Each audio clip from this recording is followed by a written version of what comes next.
como o professor João Paulo falou, sou arquiteta, formada na UFMG. Quando eu ingressei na Escola de Arquitetura da UFMG, havia pouco tempo que se tinha reformulado o currículo. Até 1994, por aí, se formava arquitetos e engenheiros. Aí depois passou-se a formar arquitetos urbanistas na UFMG, e com isso houve uma remodulação do currículo na arquitetura. E essa remodulação tirou um pouco da carga horária que era dedicada às disciplinas mais voltadas para a engenharia e aumentou a carga horária para a área de urbanismo.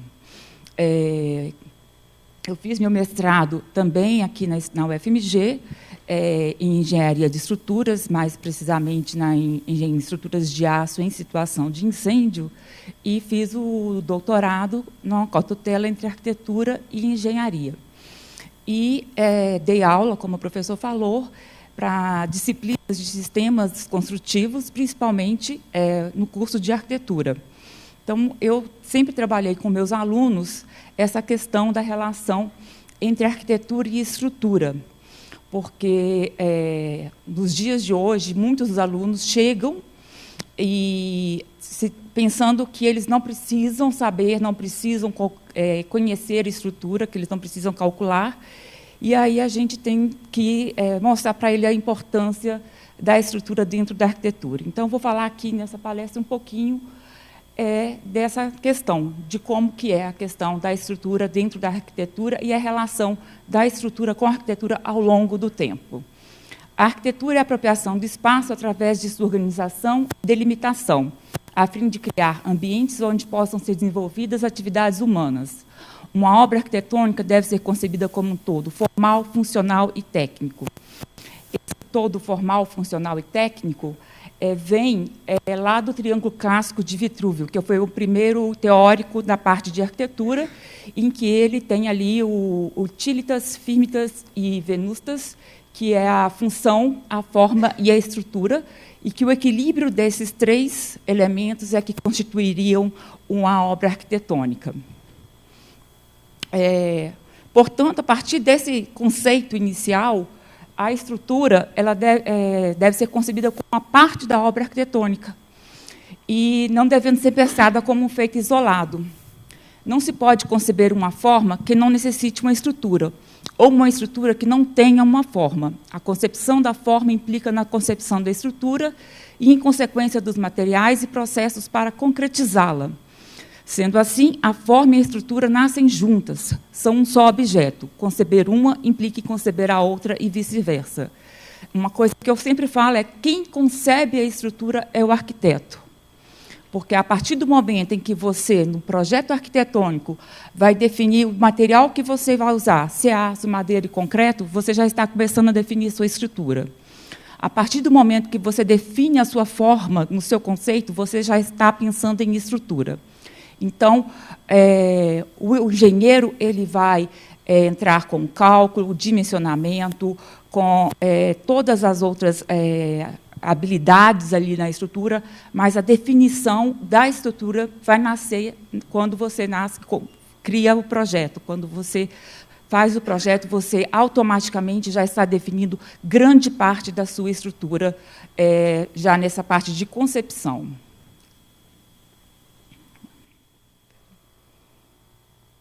Então, aqui, por exemplo, a gente tem alguns exemplos em que a estrutura e a arquitetura estão intrinsecamente ligados, não só pelo material, mas também pela forma e pelo...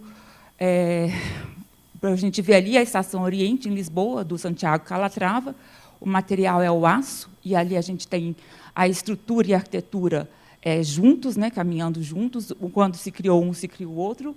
Um outro exemplo aqui é uma estrutura de madeira, no Credit Valley Hospital, em Mississauga, Ontário, e aqui, um exemplo próximo da gente, a Igrejinha São Francisco de Assis, do Oscar Niemeyer, aqui na Pampulha. E aí, nesses três exemplos, está claro que, a partir a estrutura foi concebida junto com o projeto arquitetônico. Então, quem concebeu essas estruturas foi o arquiteto, a partir do momento em que ele definiu a forma e o material. Então, a arquitetura ela é a definição da forma e espaço. Essa forma e espaço ela vai definir a estrutura, a delimitação, sólidos, vazios, interior e exterior. E a arquitetura ela é vivenciada no movimento do espaço-tempo, pela percepção sensorial, que a gente tem ali a questão do espaço, que a arquitetura vai criar os espaços. Ela é realizada através da tecnologia, ou seja, a estrutura, conforto, segurança, bem-estar, para acomodar um programa de necessidades do cliente, de legislação, e tem que ser compatível com o contexto, terreno, clima, geografia. Isso aqui é que vai me dar o conceito do meu projeto arquitetônico. E, como vocês podem ver, a estrutura nasce ali dentro do meu conceito. A gente tem o triângulo clássico, né, do Vitruvio, que tem forma, função e técnica, e aqui a gente tem o espaço, porque essa forma, função e técnica vão delimitar o espaço. E um conceito um pouco mais completo, ao meu ver, desse conceito de arquitetura, é o conceito do Xing, em que ele vai colocar essa forma, técnica, espaço e função dentro de um contexto e todos eles interligados entre si. Então, a gente parte daquele triângulo do Vitruvio, clássico de Vitruvio, para vir para esse conceito um pouco mais moderno, em que a gente tem, além da forma, técnica e função, o espaço dentro de um contexto. Então, a arquitetura ela é vivenciada então, dentro desse contexto.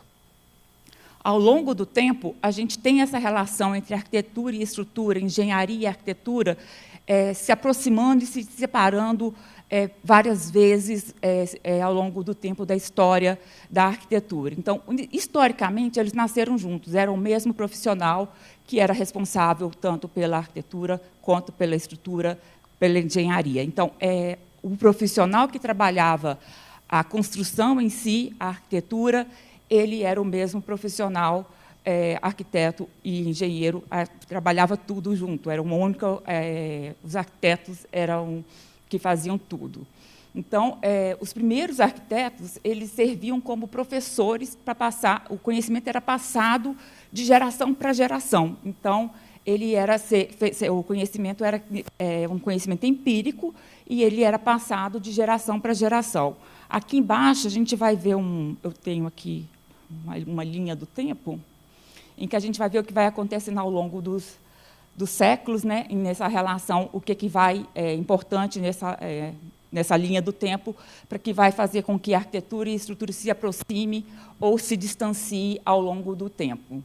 Então, a gente tem que os arquitetos, os mestres pedreiros, eram que possuíam conhecimento. Esse conhecimento empírico era guardado em segredo. Outro dia, meu filho viu um símbolo da maçonaria e perguntou, mãe, por que o símbolo da maçonaria é o mesmo da arquitetura? É porque aquela questão do segredo inicial das questões dos arquitetos veio daí, porque a arquitetura era um conhecimento que era mantido em segredo, assim, de geração para geração. Não se passava aquele conhecimento empírico, porque era o poder daquele mestre era justamente aquele conhecimento. Tá? Então, a gente tem aqui, então, no século V a.C., os chineses fundem o ferro, a gente tem, no século IV, os etruscos com os arcos, abóbadas de alvenaria, e no século III a.C., os romanos fazem concreto com pozzolanas. Esse concreto com pozzolana, por exemplo, é utilizado no Coliseu de Roma, tá? E que se aproveitou do conhecimento das abóbadas dos etruscos, mais o conhecimento da pozzolana, para fazer as grandes obras romanas. E aí a gente tem, com a queda do Império Romano, se perdeu muito dos registros que se tinha sobre esses conceitos de arquitetura, sobre esse conhecimento de arquitetura. Porém, como eu falei, era passado de geração para geração, então ele continuou ali, mantido sob um único profissional, aquela questão do conhecimento sendo passado ali. E a gente tem, então, durante a Idade Média, o primeiro afastamento entre a arquitetura e a engenharia. Esse primeiro afastamento vem com o surgimento da pólvora e o engenheiro militar, que é o precursor do engenheiro civil, que seria especializado em projetar as fortificações. Então, aí a gente começa a se separar quem que vai fazer as fortificações, que é o primeiro engenheiro militar e depois civil, e os arquitetos que vão trabalhar com as outras questões. Então, aqui a gente tem no gótico, quando a gente tem aqui uma passagem do conhecimento estrutural empírico para o científico, porque a gente tem agora questões, um conhecimento maior, principalmente com o desenvolvimento da perspectiva, tá, por Brunelleschi, e aí, então, você consegue agora separar o profissional intelectual do profissional que vai trabalhar direto na obra. Né? Então, até então, o mestre arquiteto, ele trabalhava e ele explicava na obra o que tinha que ser feito. E aquele conhecimento ele mantinha para si. Com o surgimento da perspectiva, aquele conhecimento ele pode ser passado agora, ele se torna um conhecimento mais científico, e aí, então, se começa a ter os projetos. Até então, o projeto era feito na obra, ali, o mestre indicando o que queria fazer. A partir do surgimento da perspectiva, da geometria descritiva, que começa, então, a ter o arquiteto projetista, aquele que vai ser o intelectual, que se separa, então, do artesão. E aí a gente tem, na história, a gente tem o Renascimento, nesse caso, a gente já tem as escolas de arquitetura e engenharia se desenvolvendo, e a gente vê que, nessa época, a engenharia cresceu muito, ela se desenvolveu muito, principalmente porque a gente tem aqui a Galileu com as resistências dos materiais e Newton com as 3 leis da dinâmica. E também vamos ter a lei de Hooke aqui, que é uma lei essencial na engenharia. Então, a gente tem um distanciamento em termos científicos da arquitetura para a engenharia. A engenharia civil começa a se desenvolver muito e o arquiteto está preocupado em rever os conceitos clássicos. Então, tem esse distanciamento. Um vai evoluir e o outro vai ficar ali meio que procurando achar alguma coisa. E, nesse procurar achar alguma coisa, que vem o barroco, porque o arquiteto ele começa a ver que o engenheiro está tendo conhecimento científico tão grande, está se desenvolvendo tanto, que ele começa a se preocupar cada vez mais com a beleza, cada vez mais com o rebuscado, e aí, então, a gente tem o barroco. Em 1700, a gente tem, então, esse distanciamento maior, cada vez maior, da arquitetura para a engenharia, com a questão do conhecimento técnico.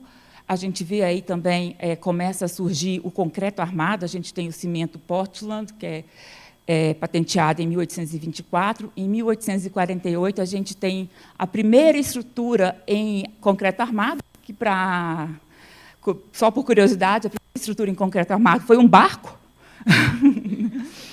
e é reconhecida como a obra mais antiga de concreto armado ainda existente, de 1848. Então, a primeira estrutura que tem até hoje o registro em concreto armado foi um barco.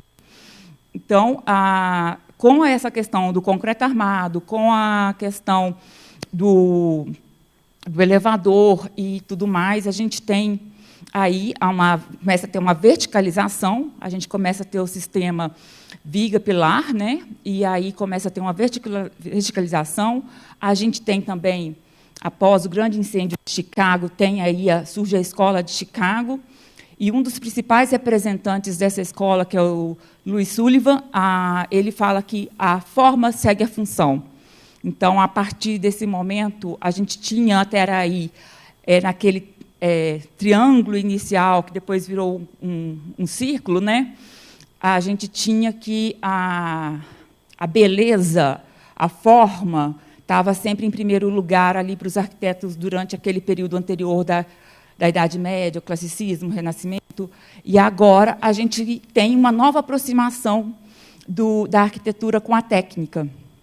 Porque aí, como você tem técnicas novas, que vão possibilitar novas modalidades de arquitetura, que são as edificações verticais, a gente tem, então, a forma segue a função. A função passa a ser um fator primordial na Escola de Chicago, pela questão da verticalização, pela questão dos materiais, da inovação, e a gente tem aqui, então, essa questão. E aí a gente tem, já no início do século XX, o concreto aço, o concreto armado, né, passa a ter uma disseminação muito grande do seu uso, e aí, então, a gente tem essa nova aproximação da arquitetura com a estrutura através do uso do concreto armado, que vai permitir que o arquiteto crie novas formas de acordo com o que ele quer. E aí a gente tem essa frase do Auguste Perret: a arquitetura é a arte de organizar o espaço, é através da construção que ela se expressa. A técnica, falada poeticamente, nos leva à arquitetura. Então, a arquitetura é uma poesia da forma e da técnica. E, então, a gente tem aqui um outro ponto muito importante nessa história da estrutura com a arquitetura, que é, entre 1914 e 1915, depois da Primeira Guerra, Le Corbusier, que vai divulgar um sistema construtivo chamado Domino. Esse sistema construtivo, ele tenta colocar ali junto todos os campos de conhecimento que, para ele, eram necessários para se ter uma boa uma edificação que fosse eficiente e que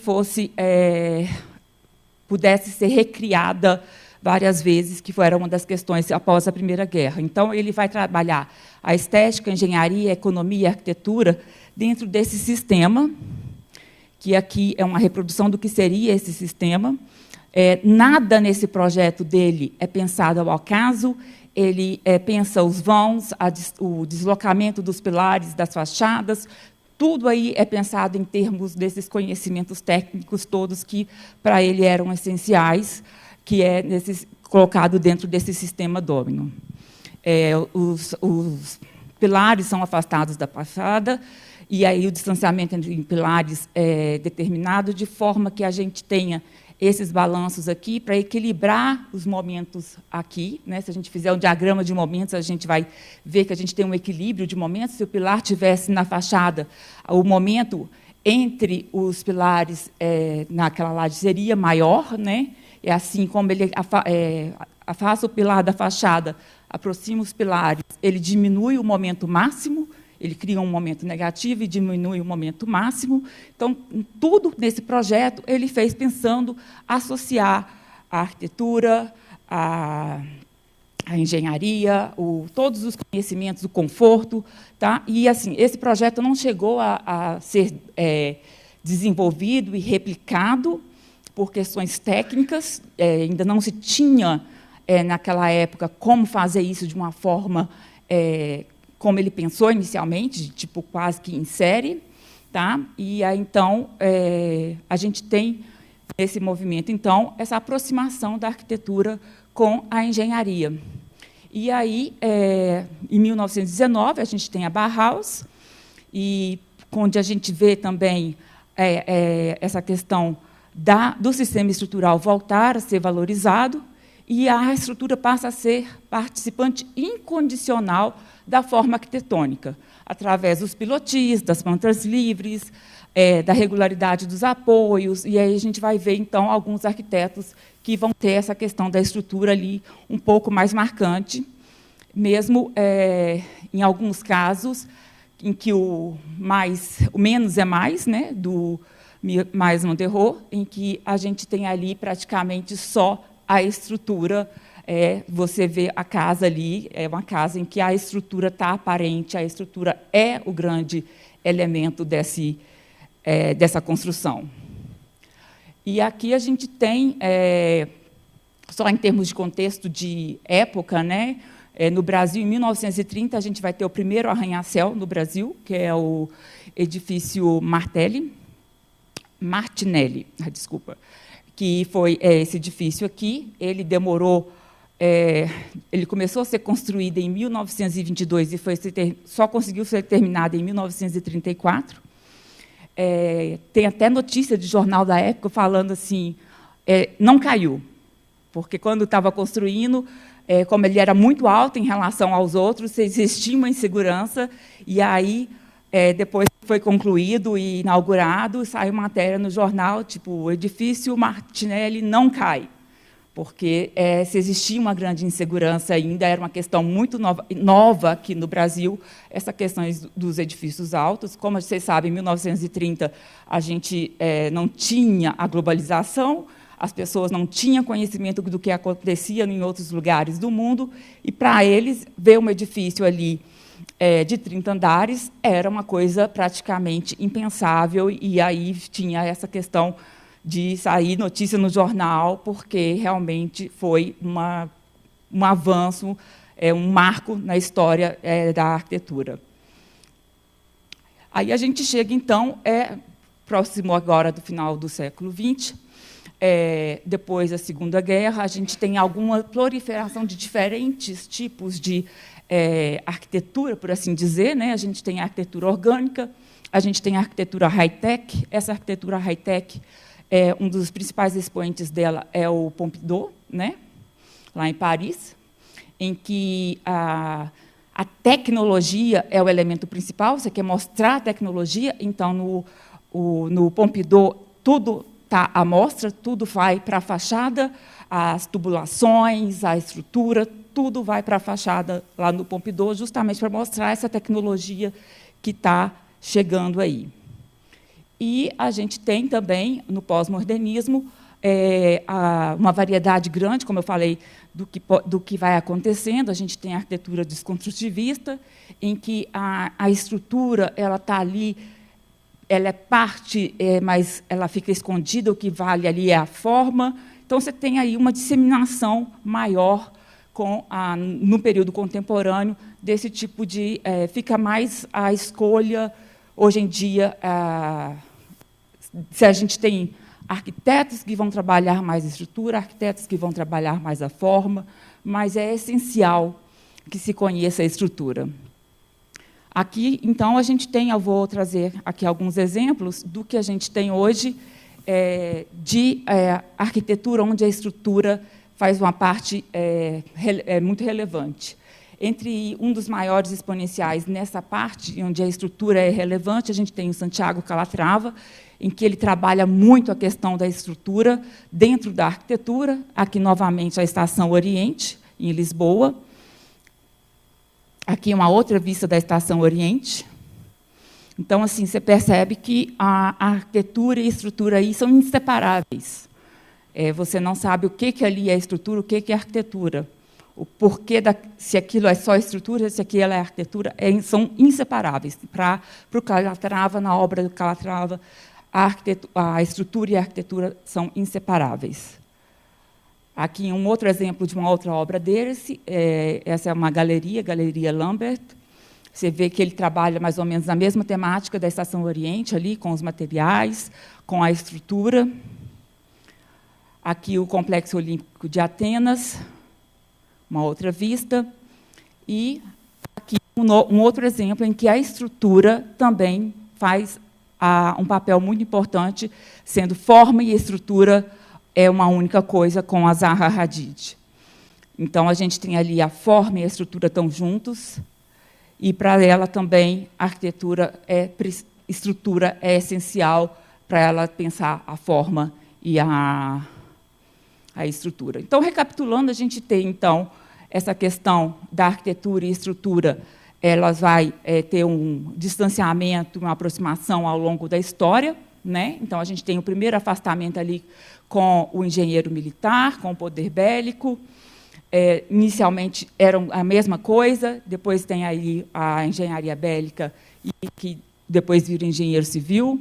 A gente tem o estilo gótico, onde a gente passa do empírico para o científico, a gente tem o desenho técnico surgindo aí. No Renascimento, tem uma profunda ruptura, que é quando eu falei que a engenharia se desenvolveu muito pela questão do cálculo, né? E aí o arquiteto ficou mais interessado na beleza, na forma, na estética, enquanto a engenharia se evoluía muito cientificamente. E, no fim do século XIX, a gente tem essa reaproximação, principalmente com a Escola de Chicago, onde a forma segue a função. E agora, na arquitetura contemporânea, a gente tem um pluralismo, onde a tecnologia que a gente tem e o acesso a essa tecnologia é cada vez maior, então o arquiteto tem mais liberdade para poder definir o seu conceito. E, então, com isso, eu falo com meus alunos que é essencial, então, para o arquiteto que ele conheça os sistemas estruturais, que ele saiba como funciona uma estrutura, porque quem vai definir a estrutura é o arquiteto. Quem vai falar o tipo de material, quem vai falar se é aço, madeira ou concreto, é o arquiteto. E, então, o arquiteto, hoje em dia, a gente não tem, nos cursos de arquitetura, disciplinas de cálculo assim, tão relevantes para poder você ter a habilidade de calcular uma estrutura, mas ainda estão presentes disciplinas que te dão a noção para entender a estrutura. Então, para o arquiteto, ele não precisa saber calcular uma estrutura, mas ele precisa entender como que funciona uma estrutura. A partir do momento em que você entende como que uma estrutura funciona, você tem liberdade para criar. Porque, se você não entender como a estrutura funciona, você vai estar sempre subjugado ao aval do engenheiro, se aquilo ali vai ser possível ou não. Se você não sabe como que funciona, você vai depender de outra pessoa te falar se aquilo é possível ou não. Então, se você, enquanto arquiteto, souber como que funciona um sistema estrutural, como que funciona a base principal, você tem liberdade para criar. É o que acontecia com Oscar Niemeyer, é o que acontece com Calatrava, com Zaha Hadid. Não quer dizer que eles sabiam calcular. O Oscar Niemeyer não calculava concreto, mas ele sabia como funcionava o concreto e tinha bons engenheiros que trabalhavam com ele.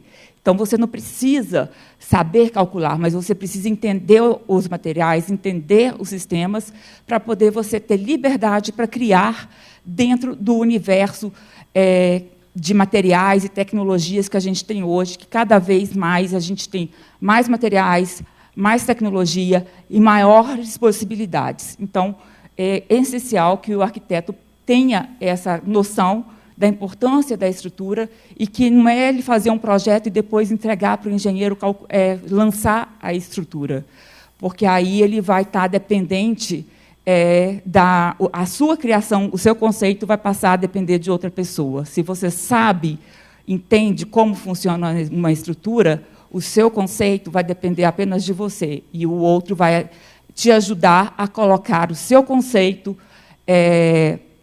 em prática. Tá? Então, aqui são algumas referências que eu usei durante o texto. Tá? Muito obrigada.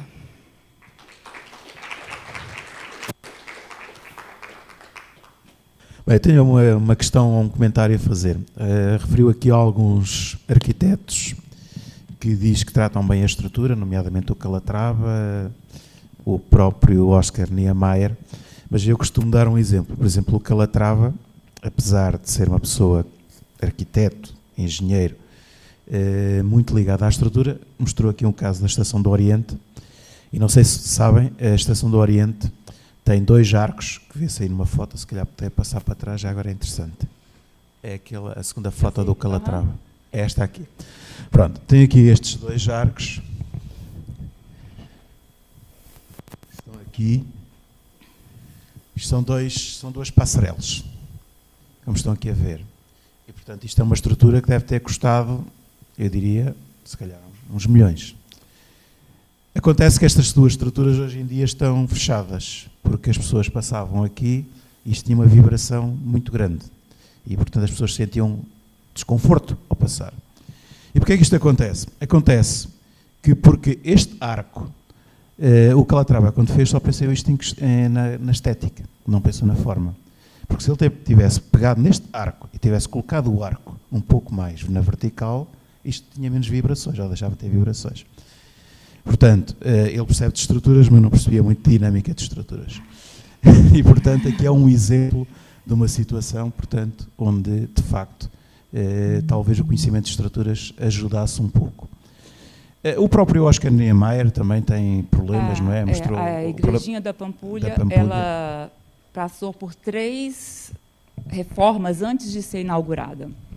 Então, acho que foram 2 ou 3 reformas que ela passou antes mesmo de ser inaugurada, porque a casca da Igreja da Pampulha apresentou trincas e problemas antes mesmo da igreja ser inaugurada. Está certo que a igreja demorou muito a ser inaugurada, porque a Igreja Católica não reconhecia a Igreja da Pampulha como uma igreja no início, porque a forma da igreja, o espaço era...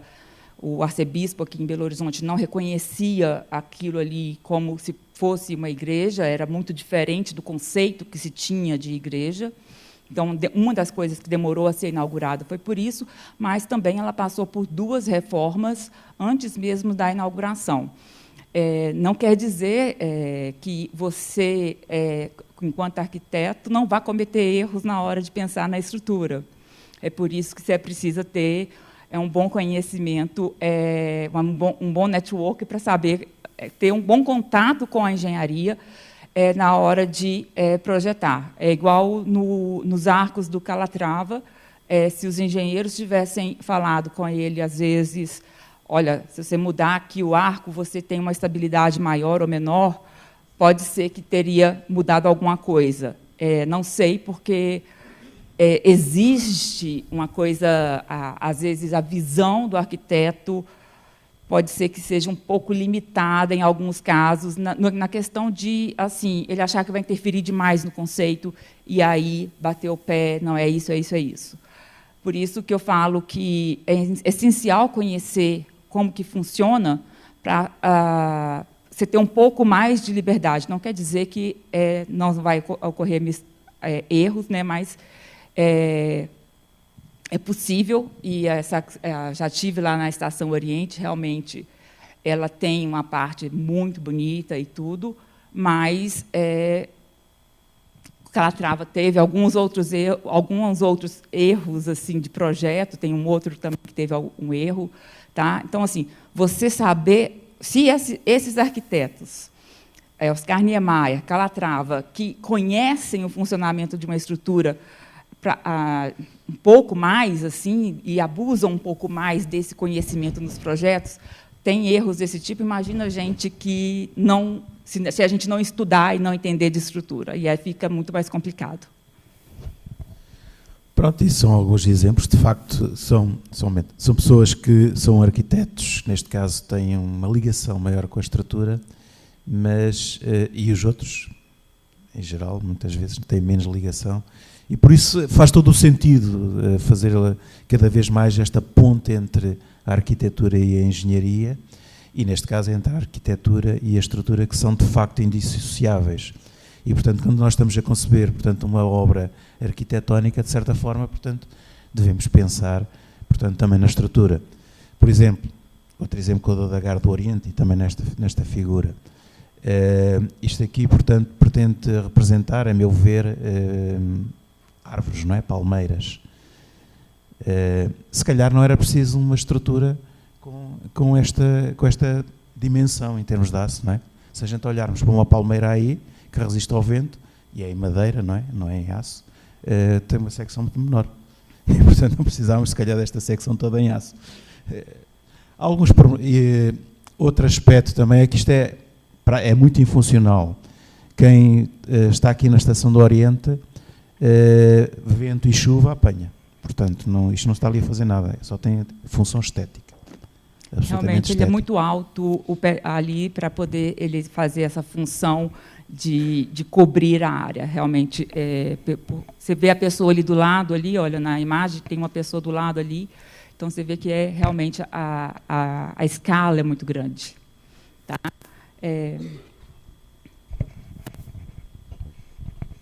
Tá ali. Bom dia. Bom dia. Me chamo Fabrício e o assunto é muito interessante. Só comentando um pouco sobre essa questão de erros e tal, sobre o projeto. Eu acho que, alencando um pouco a tecnologia de hoje em dia, é mais evidente que escritórios como de Zaha Hadid, Big também, hoje a compatibilização de projetos, tanto estrutural quanto arquitetônico, como tudo está tão englobado em cada um, faz com que esses erros sejam menores, né? E eu entendo que hoje com certeza a gente tem que ter essa noção e tal, nós como arquitetos, mas é uma equipe, a gente tem que entender que uma equipe de arquitetura vai funcionar melhor, a gente tendo um bom senso de que um faz parte do outro, e que no final a gente vai entregar uma boa obra arquitetônica, sabe?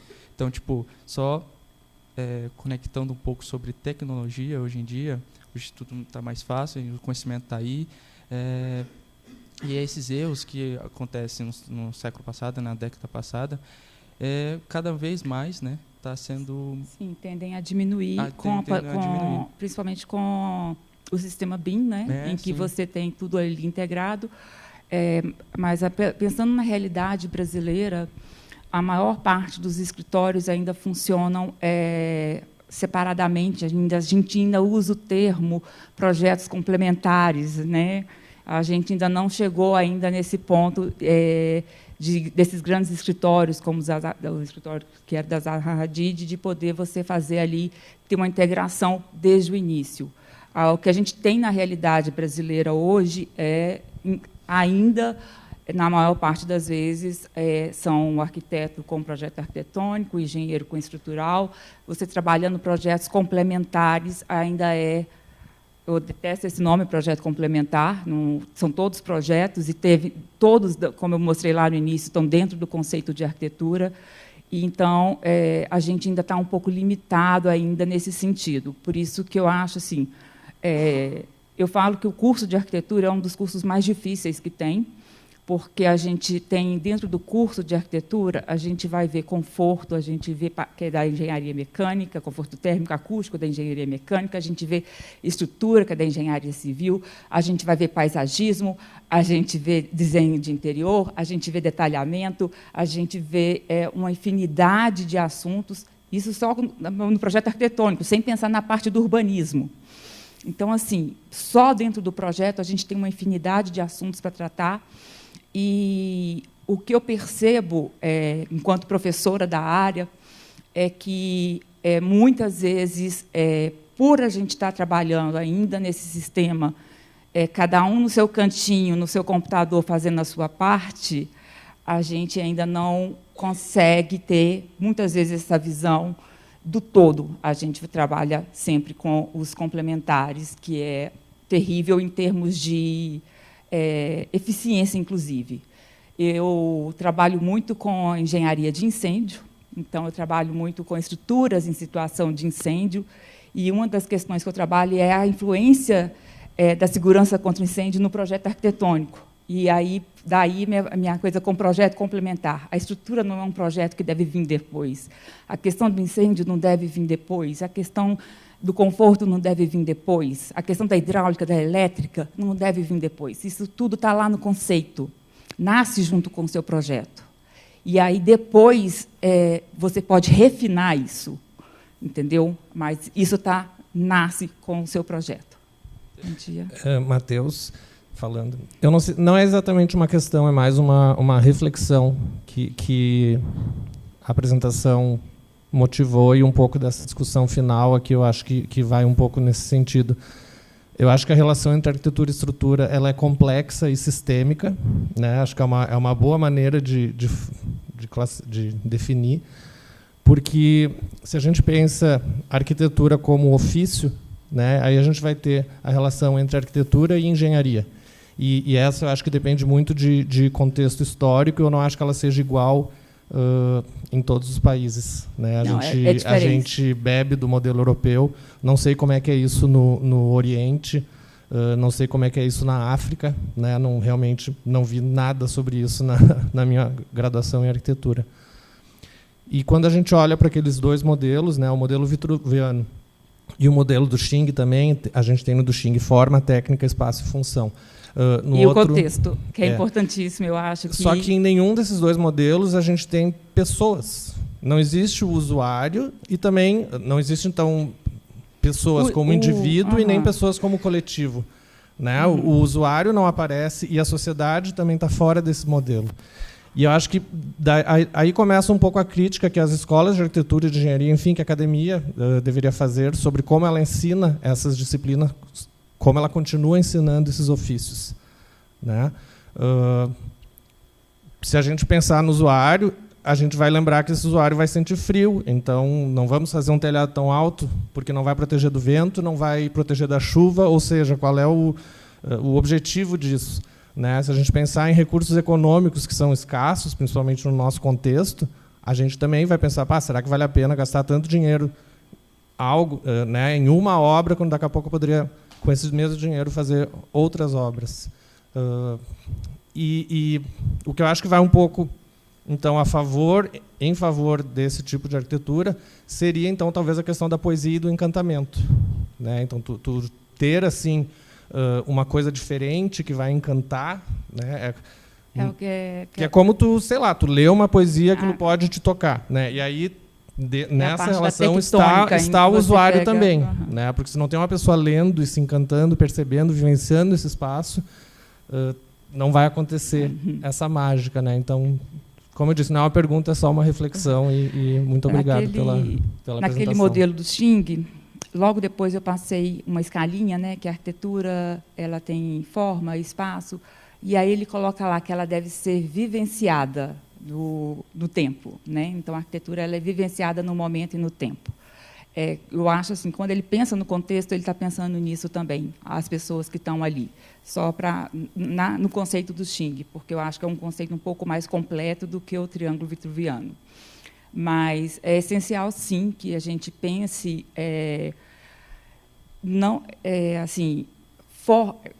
igual falou no início, não tem como separar forma, função, espaço, tudo isso deve estar ali junto, no contexto, pensar no usuário, pensar no clima, no ambiente, porque assim, isso tudo tem que estar ali no seu conceito. Então, quando eu pego aquela lista de várias coisas que estão ali, a gente vê que dentro do conceito é muita coisa que está englobada.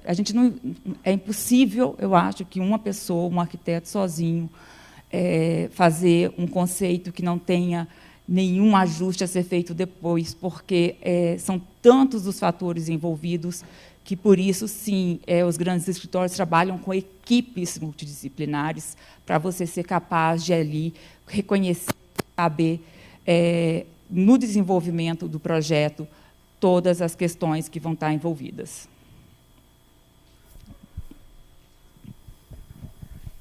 Oi, Aline, parabéns pela palestra. Eu fico muito interessada porque eu sou professora dessa área no curso de arquitetura, né, justamente tentando fazer essa ponte entre estrutura, arquitetura e tal. Mas coisa que me chama a atenção aqui, que é o seguinte, o que representa, de fato, o patrimônio construído, né? O patrimônio construído, na minha opinião, e do Júlio Carlos Lagan, ele representa os desejos de uma sociedade, né? E quando a gente vê trava da Zaha Hadid, Norman Foster, enfim, vários outros arquitetos, que ali no final da década de 1990 era considerado, chegou a se cunhar esse termo, né, da arquitetura espetáculo, né? Isso, no fundo, é uma representação do poder capitalista, na realidade, né? E que gerou uma espécie de competição entre países para se colocarem no cenário internacional dessa disputa, né? Então, esses arquitetos passaram a ser disputados pelos países para terem nos seus próprios países uma espécie de marca que vira uma representação de poder que, no fundo, é um desejo da sociedade, né? Então, quando a gente faz a crítica, a gente tem que se colocar nesse campo também, né? Nós temos o nosso Calatrava no Rio de Janeiro, por exemplo, né? Quando estivemos lá às Olimpíadas. E por que a gente tem o Calatrava? Não sei, não teve um concurso, não teve. Então, assim, são questões que eu acho que vão além só da arquitetura, né? Elas estão no domínio do campo social, realmente. Como ele falou, né, tem a questão também do encantamento, né? E aí essa questão de ter esses nomes grandes parte também dessa questão desse desejo capitalista, mas de encantar, de ter essa coisa. Mas a gente tem que pensar, são poucos os arquitetos que vão trabalhar nessa escala. 90% dos arquitetos vão trabalhar uma escala muito menor. Então, assim, eu falo para meus alunos, assim, não é todo dia que nasce um Oscar Niemeyer, um Gustavo Pena, um Lelé, um Calatrava, um Artigas, entendeu? Então, assim, não quer dizer que as pessoas não tenham o talento, mas conseguir essa representatividade não é fácil. E, na maior parte das vezes, as pessoas vão ter que trabalhar ali no dia a dia com orçamento, com cliente.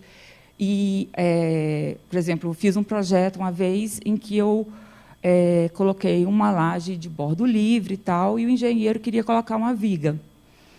E eu falei, não, eu quero essa laje de bordo livre, porque aqui eu tenho isso e isso. E, com isso, eu consegui mostrar para ele que ele não precisava da viga. Então, o que eu falo para os meus alunos, normalmente, tudo bem, a gente tem esses grandes nomes, esses grandes exemplos, que realmente são para o espetáculo.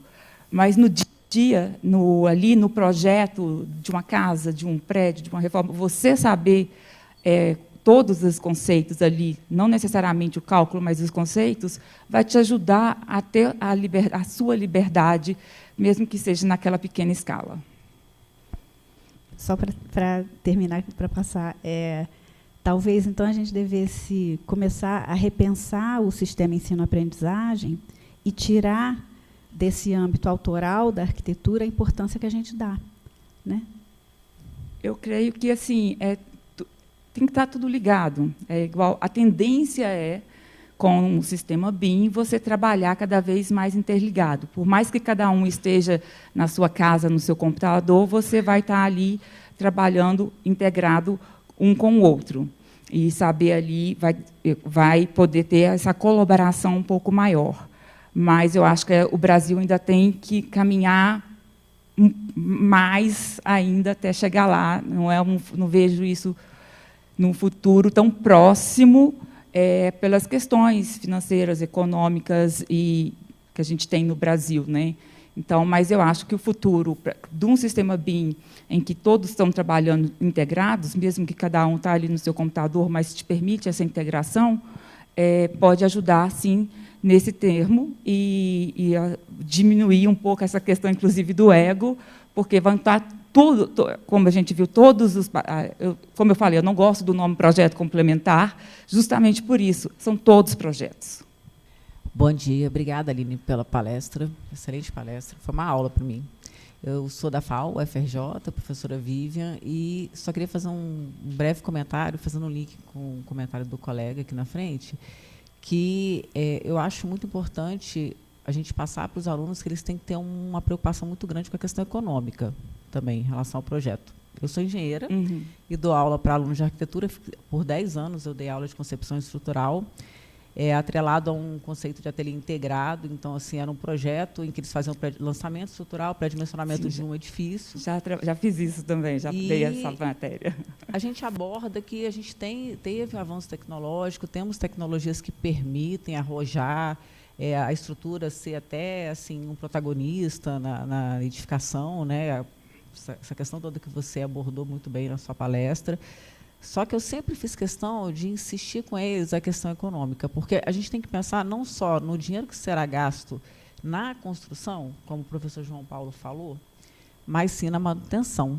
É como na palestra de ontem da Tatiana, né, que a gente viu que a decisão de um arquiteto ali, nas 6 meses de projeto pode influenciar... Pode durar 100 anos. 100 anos. Pois é. Entendeu? Então, é justamente isso. E a gente vê, uma das coisas que eu falo muito com os meus alunos, que provavelmente o projeto mais espetacular que eles vão fazer vai ser o TCC deles, infelizmente, porque a gente tem ali no TCC uma liberdade de criar e de ousar, que a gente vai ter, vão ser poucas as oportunidades, porque a gente vai ter essas restrições financeiras, a gente tem uma série de outras restrições que a gente vai trabalhar ali, né, no dia a dia do arquiteto. Então, conseguir dosar isso tudo, né? O belo com as restrições técnicas, financeiras, assim, é uma arte. É uma arte, assim. Isso. Então, assim, provavelmente, onde eu orientei vários alunos de TCC e falava assim,